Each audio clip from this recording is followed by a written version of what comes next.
Bismillahirrahmanirrahim. Assalamualaikum warahmatullahi wabarakatuh.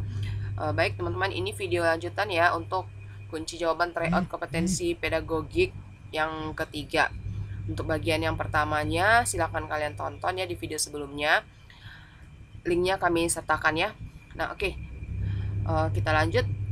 Dalam menentukan tujuan khusus pembelajaran, hendaknya memperhatikan hal-hal berikut ini, kecuali yang A, tujuan khusus pembelajaran yang relevan dengan standar kompetensi atau KD. Yang B, merumuskan tujuan khusus pembelajaran perlu digunakan kata-kata operasional, yaitu kata-kata yang teramati dan terukur. C, menentukan rincian materi yang relevan dalam rangka mencapai tujuan pembelajaran.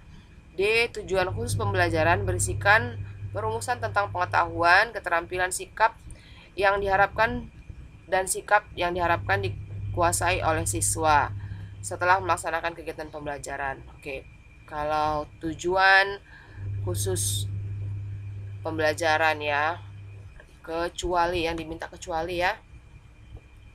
Berarti ini yang tidak perlu adalah kalau harus relevan ya, relevan dengan SKKD ya. Kemudian menentukan rincian materi iya, tujuan berisikan tentang pengetahuan ya, berarti ini D B ya, yang bukan ya. Selanjutnya perhatikan pernyataan-pernyataan berikut. 1. Hindari saran dan pernyataan negatif yang dapat melemahkan semangat belajar siswa. 2. Ciptakan situasi kompetitif antar sesama siswa secara sehat. 3. Jatuhkan hukuman dan sanksi yang berat atas kelalaian dan ketidaktaatan siswa yang melanggar. 4. Berikan penghargaan yang tulus terhadap peringkat peringkat kelas. Dari pernyataan tersebut di atas yang dapat digunakan untuk mengatasi kesulitan belajar siswa yang memiliki motivasi dan minat belajar yang rendah. Jadi ini tanya ini ya, untuk mengatasi kesulitan belajar siswa, berarti hindari saran dan pernyataan negatif yang dapat melemahkan ya. Dan satu lagi, ciptakan situasi kompetitif, berarti 1 dan 2 nih ya. Oke, soal berikutnya. Awal tahun pelajaran, setiap guru membuat peta KD untuk menentukan KKM mata pelajaran. Dalam menentukan KKM, setiap KD harus memperhatikan intake siswa. Pernyataan berikut yang bukan faktor utama untuk menentukan intake adalah, jadi untuk menentukan KKM ini ada 3 hal ya yang harus diperhatikan oleh guru ya, yaitu yang pertama aspek kompleksitas, kemudian ada sumber daya atau sarana ya, sumber daya pendukung dia atau sarana, dan ada aspek intake. Jadi aspek intake ini adalah kemampuan awal siswa. Jadi kalau dia semakin tinggi intake siswa ini, maka nanti nilainya akan semakin tinggi pula gitu ya. Kalau dia di sarana, semakin tinggi sumber daya pendukungnya, maka nanti nilainya juga akan semakin tinggi. Nah, kalau di aspek kompleksitas, jadi ini tingkat kesukaran. Kalau dia semakin sukar, maka nanti nilainya akan semakin rendah gitu ya.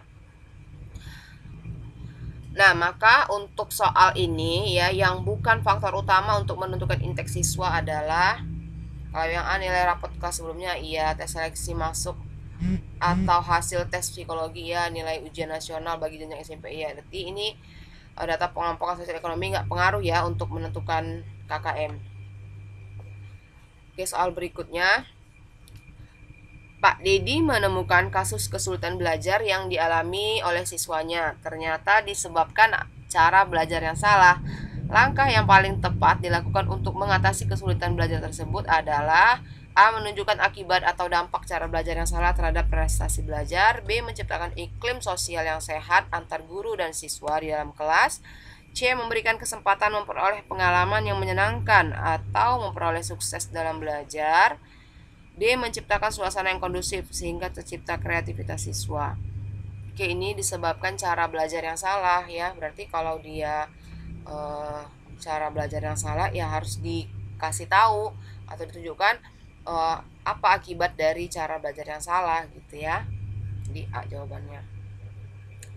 Kemudian soal berikutnya, Perhatikan pernyataan berikut. 1. Faktor-faktor situasi yang tidak kondusif yang dialami siswa. 2. Kapasitas belajar atau tingkat kecerdasan umum terbatas atau rendah. 3. Kapasitas belajar atau bakat khusus tak sesuai dalam bidang tertentu. 4. Populasi siswa di dalam kelas terlalu besar. Pernyataan di atas yang merupakan faktor penyebab kesulitan belajar bersumber dari dalam diri siswa. Jadi ini di kesulitan belajar dari dalam diri siswa ya. Maka coba yang A 1 dan 3, B 2 dan 3, C 3 dan 4, D 4 dan 2. Maka jawabannya adalah kapasitas belajar atau tingkat kecerdasan rendah ya. Karena ini secara pribadi kan ya. Kemudian kapasitas belajar bakat khusus tidak sesuai dengan bidang tertentu. Jadi ini jawabannya 2 dan 3 nih ya. Selanjutnya, pembelajaran kontekstual dianggap pembelajaran yang bersifat mendidik. Hal itu disebabkan karena karakteristik pembelajaran tersebut adalah ya kalau dia kontekstual berarti dia dalam kehidupan sehari-hari gitu ya, lingkungan gitu ya. Jadi kita baca dulu opsinya. Yang A membangkitkan minat siswa, B merangsang siswa lebih aktif belajar, C memberikan kesempatan siswa berkreasi, D membiasakan siswa belajar sesuai dengan lingkungan. Ya, ini kalau kontekstual nih ya. Sesuai dengan lingkungan ya, membiasakan siswa belajar sesuai dengan lingkungan. Oke, selanjutnya. Seorang guru menyusun RPP harus dilandasi kesadaran bahwa A. RPP merupakan bagian dari administrasi sekolah, B. Proses pembelajaran merupakan kegiatan yang harus direncanakan, C. Merupakan bagian kelengkapan portofolio sertifikasi, D. Proses pembelajaran merupakan proses yang harus didokumentasikan. Nah, jadi ini kalau menyusun RPP ini guru tuh harus punya kesadaran bahwa proses pembelajaran itu harus terencana dengan baik gitu ya. Jadi dia buat RPP itu bukan karena harus disuruh dulu atau karena untuk memenuhi kelengkapan portofolio sertifikasinya atau untuk dokumentasi, bukan ya, tapi memang harus atas kesadaran bahwa pembelajaran itu harus direncanakan dengan baik gitu ya. Soal berikutnya, fungsi organisasi profesi sesuai pasal 41 ayat 2 Undang-Undang Guru dan Dosen ini ya adalah untuk A. Menambah pendapatan, memajukan masyarakat dan meningkatkan kepedulian sosial. B. Berbagi informasi, mensejahterakan anggota, meningkatkan pengetahuan anggota dan melatih loyalitas. C. Melindungi anggota dan menjaga kekompakan, mencari bantuan dana, memajukan pendidikan. D. Memajukan profesi, meningkatkan kompetensi, karir, wawasan pendidikan, perlindungan profesi, dan pengabdian kepada masyarakat. Oke, cukup jelas ya ini. Namanya sudah organisasi profesi, maka tujuannya adalah untuk memajukan profesi.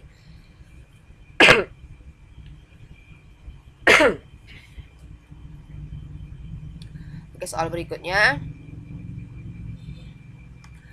Sikap guru ini menunjukkan dirinya sebagai profesional learning yang kurang tepat dalam hal kompetensi pedagogik adalah A. Mengembangkan budaya membaca, B. Mengikuti program diklat sesuai kebutuhan pribadi, C. Merancang dan melaksanakan PTK sampai melaksanakan tindak lanjut, D. Mencari jawaban atas persoalan di kelasnya melalui forum-forum diskusi.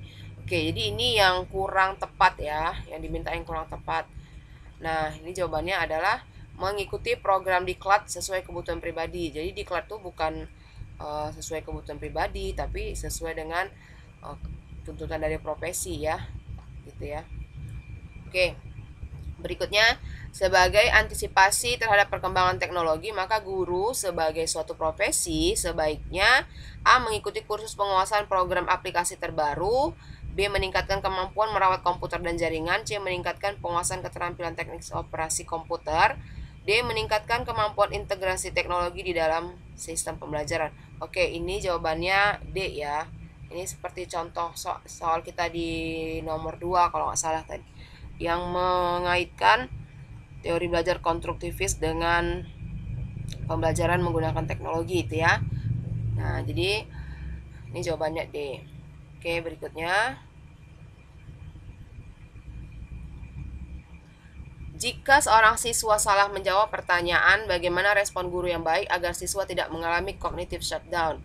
A. Menyuruh siswa belajar lebih rajin agar bisa menjawab dengan benar. B. Mengulang pertanyaan dengan pola yang berbeda. C. Memberikan siswa tugas tambahan. D. Menyalahkan anak didik. Nah, jadi cognitive shutdown ini adalah istilahnya mati berpikir gitu ya. Jadi ini dapat terjadi kalau siswa itu dia kurang mengerti atau tidak mengerti apa yang disampaikan gurunya atau tidak mengerti pertanyaan yang disampaikan gurunya. Nah, maka yang harus dilakukan guru ketika siswa ini responnya tidak seperti yang diinginkan gitu ya, atau jawabannya itu tidak sesuai dengan diharapkan guru, maka yang harus dilakukan guru adalah mengulang pertanyaan yang sama itu tapi dengan pola yang berbeda gitu ya. Jadi tidak mengulang dengan pertanyaan yang sejenis sama persis tapi diganti pertanyaannya gitu ya. Itu untuk menghindari cognitive shutdown tadi ya. Oke, soal berikutnya lagi. Pak Adit, seorang guru SMP X, ketika melakukan proses pembelajaran menghadapi peserta didik yang berasal dari berbagai latar belakang kondisi keluarga. Ada keluarga mampu, ada yang miskin, ada yang orang tuanya menjadi pejabat, ada yang sebagai buruh, ada yang pegawai swasta. Namun Pak Adit memberikan perhatian dan pelayanan yang sama kepada peserta didiknya. Hal ini sebenarnya Pak Adit memperhatikan karakteristik peserta didik terutama ini minat, motivasi, status sosial, kultural. Ini jelas sekali ya, status sosial ya. Oke, selanjutnya. Kriteria keberhasilan belajar siswa ditentukan dengan menggunakan KKM atau KBM. KKM atau KBM adalah rata-rata setiap unsur dari kriteria yang ditentukan. Untuk menentukan KKM diperlukan faktor-faktor. Nah, ini tadi udah saya jelaskan ya di soal yang sebelumnya ada nih ya, untuk menentukan KKM. Jadi untuk menentukan KKM itu yang diperlukan ya, atau faktor-faktor yang diperlukan itu adalah kompleksitas indikator, daya dukung, dan inteks siswa ya. Daya dukung tadi sarana gitu. Oke. Berikutnya, seorang guru menjumpai kelas yang motivasi dan prestasi belajar siswanya rendah. Hal utama yang menyebabkan motivasi dan prestasi belajar rendah karena A. Siswa pasif dalam belajar dan lebih senang bermain. B. Siswa tidak mendapat bimbingan belajar dari orang tua. C. Pembelajaran kurang menghargai perbedaan individu siswa. C. Siswa cenderung lebih suka belajar dalam kelompok. Oke, ini menjumpai kelas yang motivasi dan belajar siswanya rendah ya. Nah, ini dapat disebabkan oleh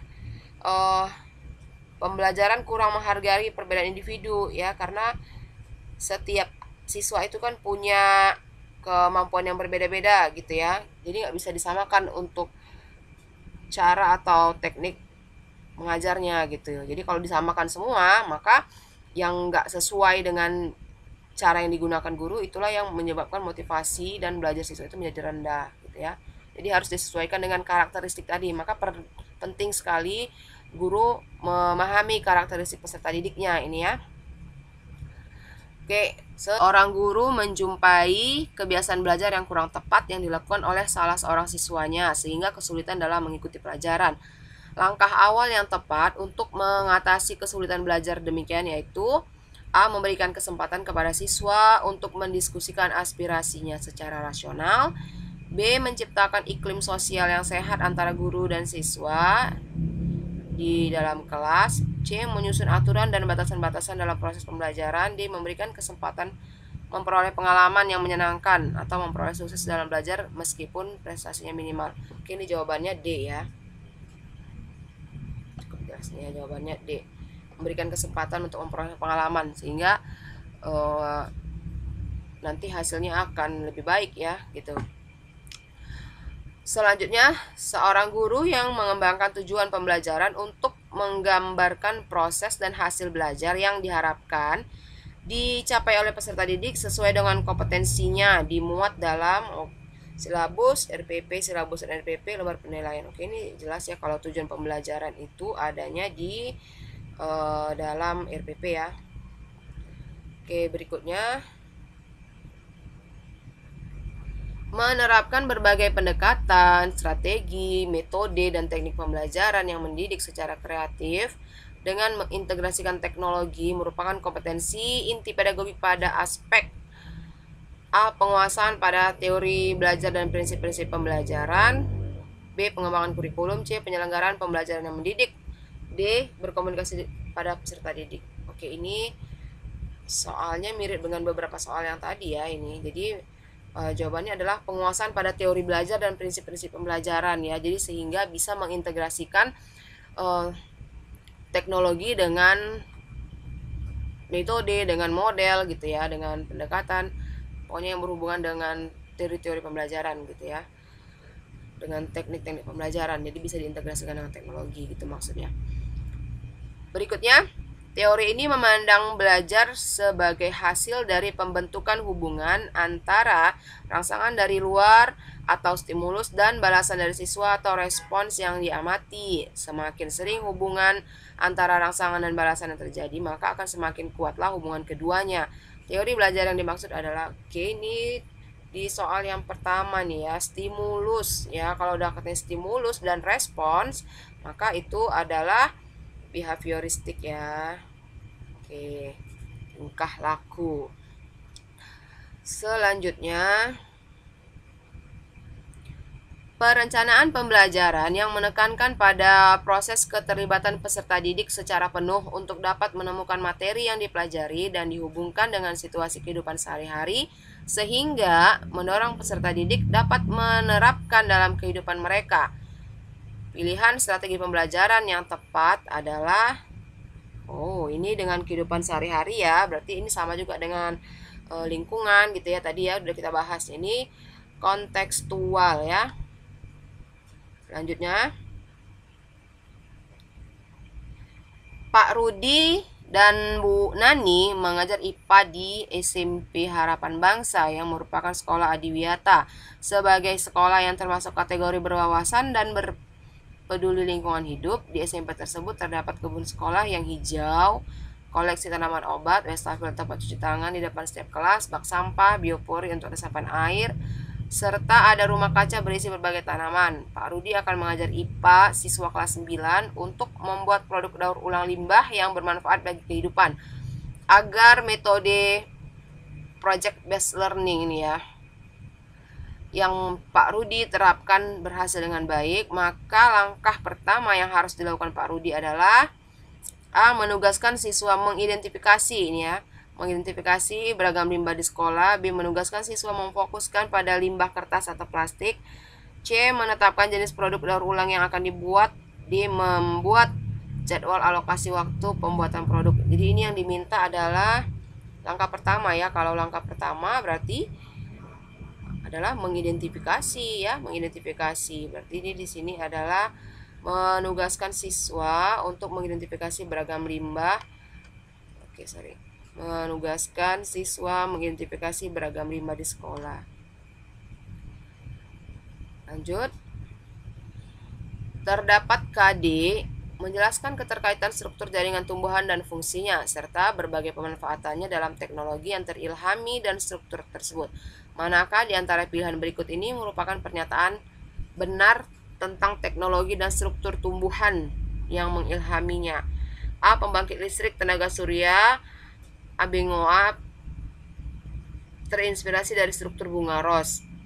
Kemudian B. Charger tenaga surya elektrik terinspirasi dari osmosis daun. C. Teater Esplanade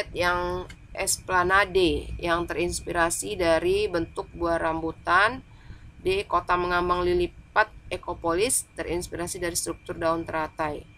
Ini permintaannya merupakan pernyataan benar tentang teknologi dan struktur tumbuhan ya. Oke. Jadi yang diminta adalah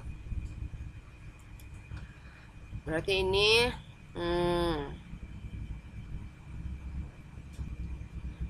nah, ini jawabannya membuat kota mengambang lilipat Ekopolis terinspirasi dari struktur daun teratai ya. Jadi daun teratai itu kan mengambang gitu ya di atas air ya. Oke, lanjut. Pak Ranto akan mengajarkan materi IPA tentang konsep pemuaian pada logam kepada para siswanya. Pembelajaran dilaksanakan dalam setting model pembelajaran kooperatif melalui pembentukan kelompok-kelompok kecil. Kegiatan diarahkan pada upaya membuktikan bahwa sebagian besar logam apabila dipanasi akan memuai metode yang sesuai atau yang sebaiknya digunakan Pak Ranto adalah demonstrasi, eksperimen, tanya jawab, diskusi. Oke, ini berarti eksperimen ya. Kenapa? Karena di sini ini dia kok. Jadi di sini settingnya adalah nih, ini dulu ya. Settingnya model pembelajaran kooperatif ya, melalui pembentukan kelompok kecil. Kalau demonstrasi kan berarti Pak Ranto sendiri yang mendemonstrasikannya gitu ya. Tapi karena dia dibuat settingnya dalam kelompok-kelompok kecil, maka siswa yang diminta untuk melakukan eksperimen gitu ya. Jadi itu bedanya demonstrasi sama eksperimen ya. Kemudian Bu Santi hendak membelajarkan materi gelombang bunyi di kelas, sekaligus ingin melakukan PTK. Pada pembelajaran yang pernah dilakukannya, banyak siswa yang tidak dapat mencapai KKM. Ia bingung masalah apa yang hendak diangkat dalam penelitian. Bu Santi mencoba membuat pertanyaan refleksi terhadap pembelajarannya. Contoh pertanyaan yang dapat membantu Bu Santi mengidentifikasi masalah PTK-nya adalah: A. Apakah strategi pemberian tugas dan jenis bahan pelajaran yang diberikan dalam mempelajari gelombang bunyi cukup menantang siswa? B. Bagaimana cara membuktikan hubungan antara medium, perambatan, dan kecepatan merambat bunyi? C. Apakah kebiasaan sarapan pagi berpengaruh terhadap hasil belajar siswa dalam pelajaran gelombang bunyi? D. Bagaimana cara mendemonstrasikan gejala perambatan gelombang bunyi pada benda padat? Nah, ingat ya, kalau PTK itu untuk meningkatkan kualitas pembelajaran ya. Maka di sini yang berhubungan dengan kualitas pembelajaran itu adalah strategi. Di sini ya, ada strategi nih. Maka ini jawabannya adalah apakah strategi pemberian tugas dan jenis bahan pelajaran yang diberikan dalam pembelajaran gelombang bunyi cukup menantang siswa. Jadi apakah memang strategi yang digunakan itu cukup enggak untuk menantang siswa dalam belajar gitu ya. Oke, demikianlah untuk kunci jawaban tryout kompetensi pedagogik yang ketiga. Semoga bermanfaat buat teman-teman ya. Saya akhiri. Assalamualaikum warahmatullahi wabarakatuh.